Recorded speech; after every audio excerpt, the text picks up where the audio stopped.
अब हामी के गर्छौँ ग्यास्ट्रोइन्टेस्टाइनल जिआर ड्रग पढाउँछ। फर्स्टमा हामी के हुन्छ पेप्टिक अल्सर ड्रग जिआरडीको लागि पढ्छौँ। यसमा के हुन्छ यसको गोल बनाएको के हुन्छ हामीले हाम्रो गोल के छ कि पेप्टिक अल्सर डिजिजमा जिआरडीमा के हुन्छ ग्यास्ट्रो इसोफेजियल रिफ्लक्स डिजिजमा के छ हाम्रो गोल कि रिड्युस गर्ने कि एसिड सेक्रेसन अथवा प्रोटेक्ट गर्ने मुकोजालाई अथवा हाम्रो के हुन्छ कि एसिडलाई कम गर्ने जसरी नै इरेडिकेट्स गर्ने एचपाइरोलाई हाम्रो इरिगेट्स गर्ने भिटालाई। त्यसपछि प्रोटोन फर्स्ट हाम्रो ग्रुप अफ आउँछ प्रोटोन पर्प इन्हिबिटर जसमा हाम्रो पराजोल हुन्छ ओमेपराजोल पेन्टापराजोल रेबिपराजोल इस्मोपराजोल लास्नोपराजोल। यिनीहरूको मेकानिजम भनेको के गर्छ इरिभर्सिबली इन्हिबिट गर्छ केलाई हाइड्रोजन पोटासियम एटिपेजलाई प्रोटोन पम्प इन्हिबिटर यिनीहरूले इन द पेराइटल सेल के हुन्छ पेराइटल सेलको हाम्रो hydrogen potassium pump proton pump inhibitor hydrogen potassium pump एटिपेजलाई इन्हिबिट गरिदिन्छ जसले गर्दाखेरि सेल यो हाम्रो यो सेलले गर्दा H+ एक्सक्रिट आउट गर्ने काम गर्छ। यो X+H+ अनि Cl मिलेर HCl बन्छ हाम्रो लुमेनमा के को जिआईको। त्यही भएर यो इन्हिबिट भएपछि हाम्रो H+ आउँदैन जसले गर्दाखेरि HCl बन्दैन। अनि यिनीहरू यो मोस्ट पोटेन्ट के हुन्छ मोस्ट पोटेन्ट के भन्छ most potent acid suppression drug हो। युज भनेको पेप्टिक अल्सर पेप्टिक अल्सरमा ग्यास्ट्रिक ग्यास्ट्रिक डुडेनल अल्सरमा युज गर्न सकिन्छ। GERD gastro oesophageal reflux Zollinger Ellison syndrome अथवा एनएसआई इन्ड्युस अल्सरमा युज गर्न सकिन्छ। एच पाइलोरी इरिगेसनको लागि पनि पेन्टाप्राजोल ओमेप्राजोल हाम्रो ओमेप्राजोल युज गरिन्छ। त्यसपछि एडभान्समेन्ट भनेको धेरै युज गर्यो भने के हुन्छ कि HCl कम आउँछ। HCl कम भएपछि के हुन्छ भिटामिन B12 को डिफिसियन्सी किन पेरेन्टल सेलले हाम्रो इन्टेन्सिभ फ्याक्टर पनि रिलिज गर्छ। इन्टेन्सिभ फ्याक्टर नभएसम्म भिटामिन B12 को डिफिसियन्सी हुन्छ हाइपोम्याग्नेसिमिया गराउँछ त्यसपछि हाम्रो के हुन्छ ओस्टोपोरोसिस हुनसक्छ। Osteoporosis increase the risk of the fracture of the bone. त्यसपछि clostridium difficile infection and interstitial nephritis हुनसक्छ। HCl हाम्रो क्लोस्ट्रिडियम डिफिसियल इन्फेक्सनबाट हाम्रो प्रोटेक्सन गर्छ। त्यसपछि छ H2 रिसेप्टर एन्टागोनिस्टिक जसमा टिडिन आउँछ रानिटिडिन फ्यामोटिडिन सिमेटिडिन। अब यिनीहरू H2 रिसेप्टर एन्टागोनिस्टिक हुन्छ। यिनीहरूले के गर्छ ब्लक H2 रिसेप्टरलाई गर्छ पेरेन्टल सेलमा के हुन्छ ब्लक H2 रिसेप्टरलाई गर्छ जसले रिड्युसन एसिड सेक्रेसन हुन्छ। एसिड सेक्रेसन रिड्युस भइहाल्छ। यिनीहरूको युज भनेको कस्तोमा हुन्छ त पेप्टिक अल्सरमा गर्छ जिआरडीएल lace potent then the PPI. यो जिआरडीआमा गरिन्छ ग्यास्ट्रो इसोफेजियल रिफ्लक्स डिजिजमा। त्यसपछि यसको एडभान्स हेर्दाखेरि यिनीहरूको इन्हिबिटर के हो CYP 450 450 इन्जाइम इन्हिबिटर हुन्। अनि यिनीहरू जेनरली टोलरेटेड हुन्छ। सिमेटिडिन गाइनेकोमास्टिया गराउँछ। सिमेटिडिनले के गर्छ सिमेटिडिनले गाइनेकोमास्टिया गराउँछ। हाम्रो एन्टासिड भनेको हाम्रो के हुन्छ कि न्युट्रलाइजर एसिडलाई न्युट्रलाइज गरेर एसिड बेस रिएक्सन भएर न्युट्रलाइजर हो। यिनीहरू पेन रिलिफरको रूपमा काम गर्छ।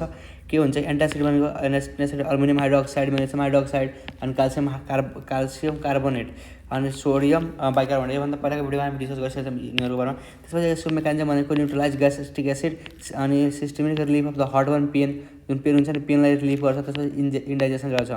एडभान्समेन्ट भनेको कन्स्टिपेसन अल्युमिनियम कन्स्टिपेसन गर्छ अनि म्याग्नेसियम साल्टले के हुन्छ डायरिया गर्छ। यो दुइटै कम्बाइनमा दिँदाखेरि के हुन्छ हाम्रो केही हुँदैन न कन्स्टिपेसन न डायरिया हुन्छ। त्यसपछि के हुन्छ मिल्क अल्काली सिन्ड्रोम देखाउँछ जस्तै क्याल्सियमले हाम्रो के हुन्छ मिल्क अल्काली सिन्ड्रोम देखाउँछ। म्युकोजल प्रोटेक्टिभ क्याल्सियम कार्बोनेटमा के मिल्क अल्काली सिन्ड्रोम देखाउँछ।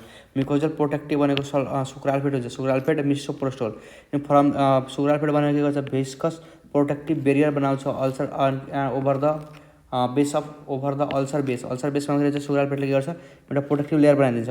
त्यसपछि चाहिँ मिसोप्रोस्टोलले के गर्छ PGE2 मिसोप्रोस्टोलले PGE1 एनालोग हो। PGE1लाई इन्क्रिज गरिदिन्छ। PGE1 इन्क्रिज भएपछि के हुन्छ इन्क्रिज म्युकस बाइकार्बोनेट सेक्रेसन बढ्छ जसले गर्दा रिड्युस एसिड हुन्छ।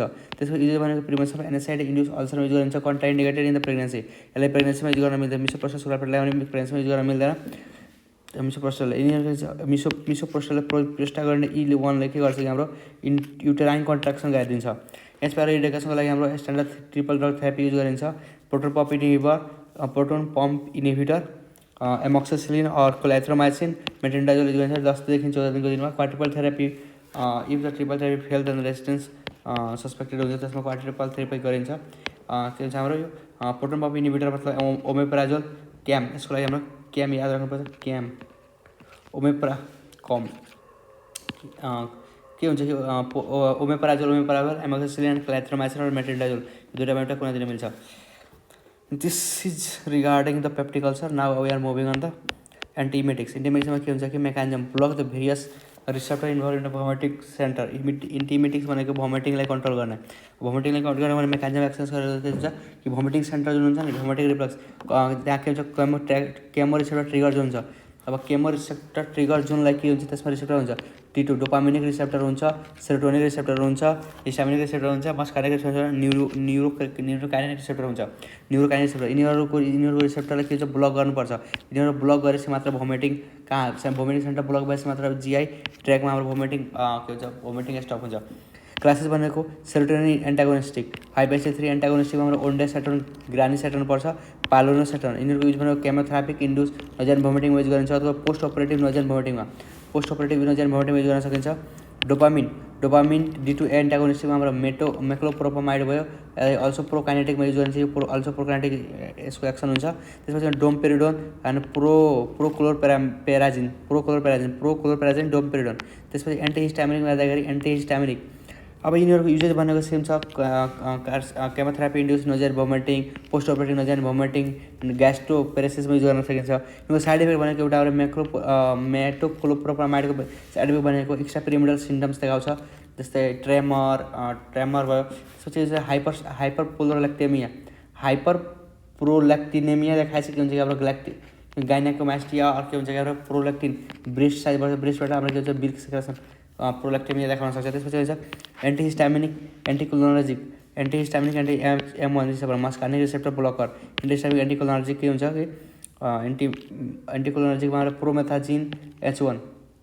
त्यसपछि हायोसिन एस्कोपोलामाइन एउटा मोसन सिग्नलमा युज हुन्छ। मोसन सिग्नल एस्कोपोलामाइन भनेको मोसन सिग्नल, हायोसिन एस्कोपोलामाइन भनेको हायोसिन हो। M1 एन्टागोनिस्टिक हो। त्यसपछि के हुन्छ एन्टागोनिस्टिक। त्यसपछि मोसन सिग्नल युज गरिन्छ, भर्टिगो युज गरिन्छ। कर्टिकोस्टेरोइडमा डेक्सामेथासोन आउँछ, डेक्सामेथासोन केमोथेरापी इन्ड्युस नोजिया भोमिटिङमा युज गर्न सकिन्छ। अप्टेन कम्बाइन्ड युज हुन्छ त्यसमा केमोथेरापी इन्ड्युस नोजिया भोमिटिङमा युज हुन्छ। त्यसपछि हाम्रो के हुन्छ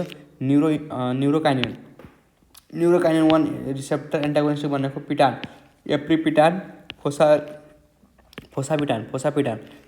यिनीहरूले भनेको हाइली इमिटोजेनिक हुन्छन्, जसले गर्दाखेरि chemotherapy induced nausea vomiting use गरिन्छ। कम्बाइन विथ द सेरोटोनिन एन्टागोनिस्टिक और डेक्सामेथासोनसँग युज गर्न सकिन्छ। त्यसपछि क्यानाबिनोइड्समा भनेको क्यानाबिनोइड्सले के गर्छ कि हाम्रो क्यानाबिनोइड्समा हाम्रो के हुन्छ रिसेप्टर स्टिमुलेट भएपछि हाम्रो के हुन्छ कि नोजिया भोमिटिङ रिड्युस हुन्छ। त्यसपछि ड्रानोबिनोड नालिबिनोड्स के हुन्छ यो युजेज भनेको के भन्छ chemotherapy induced nausea vomiting refractive other agent. त्यसपछि आउँछ हाम्रो कन्स्टिपेसन ड्रग हुने कन्स्टिपेसन डायरियामा लेक्जेटिभ भनेको कन्स्टिपेसनमा युज हुने laxative. Bulk forming like psyllium methyl cellulose increase the bulk of stool and stimulate peristalsis.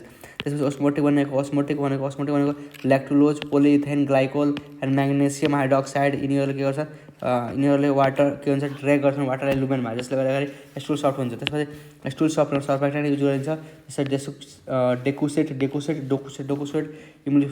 इमुल्सिफाई fat और सफ्टेन स्टुल। सफ्टेन स्टुल। त्यसपछि के छ स्टिमुलेन्ट इरिटेन्ट भनेको bisacodyl senna and castor oil directly stimulate GI gut motility and decrease secretion. त्यसपछि antidiarrhoeal भनेको opioids loperamide डाइफेनोक्सिलेट। Mechanism हेर्दाखेरि के हुन्छ रिड्युस GI मोटिलिटी घटाउँछ, रिड्युस द गट मोटिलिटी। त्यसपछि इन्क्रिज द वाटर एब्जर्प्सन। अनि त्यसपछि हुन्छ usages symptomatic relief of the acute non infectious डायरियामा युज गरिन्छ हाम्रो ओपोइड्स लोपेरामाइड डेफेनोक्सिलेट। त्यसपछि एड्जर्बेन्ट्स भनेको कोइलिन पेक्टिन एक्टिभेटेड चारकोल। त्यसपछि बिस्मथ सबसालिसाइलेट यिनीहरूले के भन्छ रिड्युस फ्लुइड सेक्रेसन। त्यसपछि reduce fluid secretion anti inflammatory antimicrobial action. त्यसपछि हाम्रो के भन्छ racecadotril enkephalin inhibitor reduce secretion reduce secretion गर्छ। त्यसपछि एन्टिबायोटिक युज गरिन्छ, जस्तो सिप्रोफ्लोक्सिन ट्राभल डायरियामा युज गरिन्छ इन्फेक्टिभ डायरिया भयो भने। त्यसपछि आउँछ drug for the inflammatory bowel disease. कन्स्टिज अल्सरेटिभ कोलाइटिसमा कुन, यो कन्स्टिज अल्सरेटिभ कोलाइटिसमा के हुन्छ, डायरिया हुन्छ। यस्तो डायरियामा के हुन्छ, aminoglycoside, sulfasalazine, mesalazine, anti inflammatory topical action on the GI देखाउँछ। त्यसपछि आउँछ glucocorticoids, prednisolone, budesonide, budesonide for acute फ्लेयरको लागि। Immune suppressant azathioprine, methotrexate, cyclosporine use गरिन्छ। त्यसपछि बायोलोजिकल इन्फ्लिजिमाब युज हुन्छ। Biological infliximab anti TNF alpha antagonistic of the TNF alpha cytokines. त्यसपछि vedolizumab integrin inhibitor. This is also regarding the